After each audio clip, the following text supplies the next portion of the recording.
G'day fellas. Over the weekend you would have seen a whole bunch of content from an Xbox event that happened. Now if you're like me, you're probably wondering, where the bloody hell's the rest of it? Because there really wasn't a lot in the way of game footage. Fortunately, the footage that you see behind me has just been released in the last hour by Microsoft. There are 5 clips in total, and these were released at the most recent Xbox showcase that was extended by Microsoft. Later on in the video, I'm going to go through each one of these clips and dissect exactly what we see, so don't feel the need to pause it right now. Just listen to my soothing Australian accent and we'll get onto it later, don't worry. Now, I'm sure the first thing you're wondering is, well, Drongo, you said in the title that there's 2 new civilizations and they've been confirmed. What are they? Tell us already. So the first of the civilizations is the Holy Roman Empire, and the second of the civilizations is the Rus. So that's going to round out all 8 civilizations. We now know every single civilization that there's going to be. If you were sleeping under a rock on the weekend, the French as well as the Abbasid dynasty were announced. So I'm not going to be doing a video on that. If you're wanting more information about it, then I encourage you to go watch Spirit of the Law's video, because he's done an amazing video on the event that happened on the weekend. So I'd encourage you to go watch that if you haven't already seen it. I'll leave a link down in the description.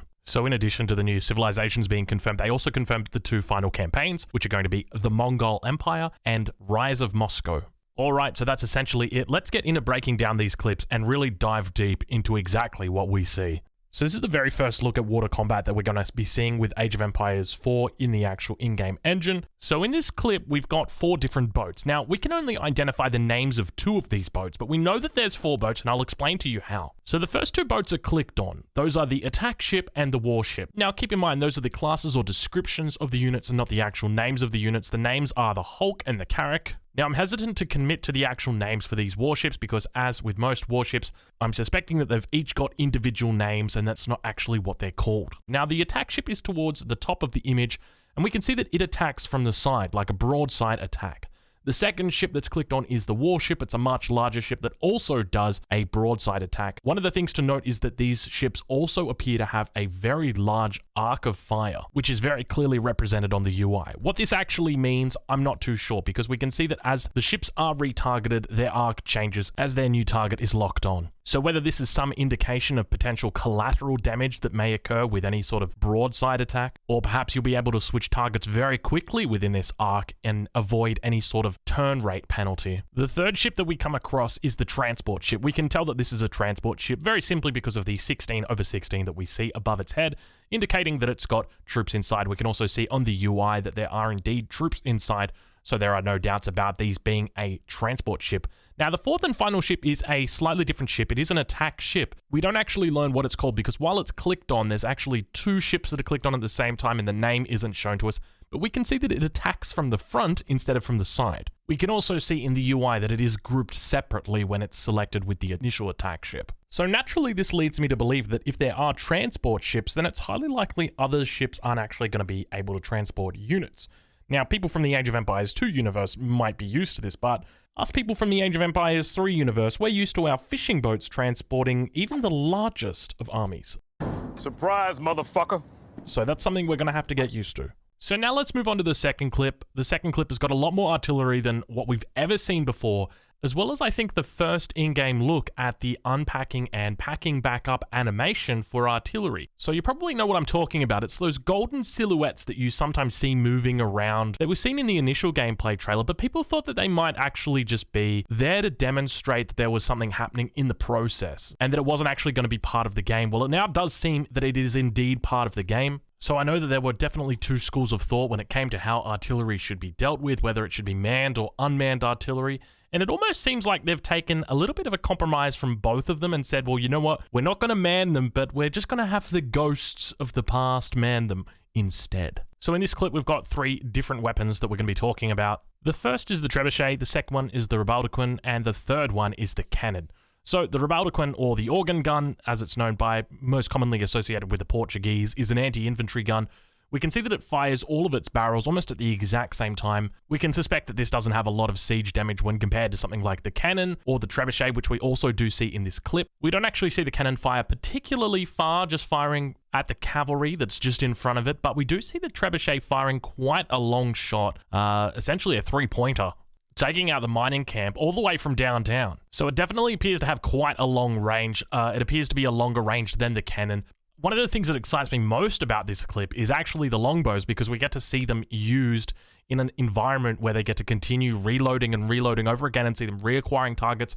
And it doesn't appear that they're buggy at all. They just continue loading up their bows, acquiring new targets, and firing at that same rate of fire over and over and over again.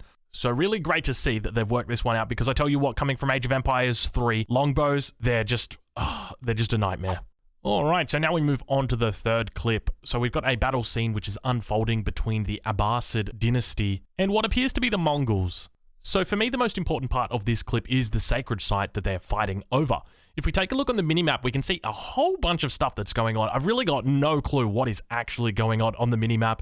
The amount of just, I guess, white artifacts, I guess I would call them, in there is just absolutely unreal. So I'm not sure whether this is the standard game mode, maybe it's a custom game mode, but I would definitely say that the minimap is looking a little bit busy. I can see that we've very clearly got those things like gold deposits, stone deposits that are visible. Then we've got the sacred sites, which are visible as well. Looks like there's 3 of them, one in the very middle, one to the north of that, and then one to the south, which is what we're viewing in the current clip. And then we've got these weird looking, I'd almost describe them as like cactuses. I think the plural of cactus is cacti. And then these winged things as well. So I'm really quite clueless on exactly what is going on this minimap, but if you've got any idea, I'd encourage you to leave it down in the comments, because I tell you what, I'm clueless. All right, well, let's move on to the fourth clip now.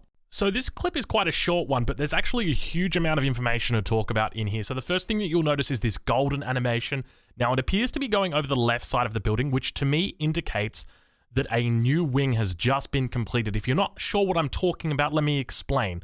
So the Abbasid dynasty start off with a House of Wisdom. So it offers several unique upgrades to alter their gameplay. Unlike other civilizations which need to construct landmarks to age up, the Abbasid must complete these upgrades, which can be done in any order. Now, you might be wondering, okay, well, give me an example of those upgrades. Well, good news. If you have a look down the bottom, if you pause it very quickly, you can actually see some of the upgrades that are down there. They hover over them, and you better believe my smooth brain decided I'm going to slow that down, and I'm going to find out exactly what they are. So let's take a look at them. So the first one that gets hovered over is called Fresh Foodstuffs. It reduces the cost to produce villages by 50%. The second one that gets hovered over is called Agriculture, which improves villager gather rates from farms by 15%. The third one is called Camel Rider Shields, which grants Camel Rider Shields, improving their melee armor by 3. The fourth one is called Faith, which allows imams to convert units without holding a relic, but they can only target a single unit. Very interesting. There's a lot of things to break down from just this information alone, especially with regard to the last tech there called Faith. So I'm not going to get into it in this video just to maintain brevity. But before we do move on to the next clip, I will just say I am very excited about the possibility of the Abbasid Fast Castle into 6 TCs plus Fresh Foodstuffs build order. Maybe? Okay, probably not, but it does seem like a pretty cool tech. Alright, so the fifth and final clip, well, it's more just a collection of clips. Now, these clips come from the campaign, so I put them all together and called them one single clip. There's nothing quite noteworthy in these clips. I would say that the most noteworthy thing that we do actually see is the unit pathing. Unit pathing actually looks incredibly good. So as an example, in the first part of the clip, we see the cavalry beginning to move in, and the way that they surround the infantry in front of them indicates to me that the pathing in the game is actually quite good, that the pathfinding seems to be good. And as an Age of Empires 3 player, it's difficult for me to believe that, because my only experience with Age of Empires and pathing is just, well, nightmares, really. That's probably the best way to put it. So I'm excited by the fact that it looks like pathing is going to be good. Other than that, there's not too much exciting in this clip, so we might call it there. If you've enjoyed the video, I encourage you to leave a like. If you're new to the channel, there's going to be plenty of Age of Empires 4 content coming up over the next couple of months, so if you're interested in seeing more Age of Empires 4 content, hit that subscribe button, and I'll catch you guys in the next one.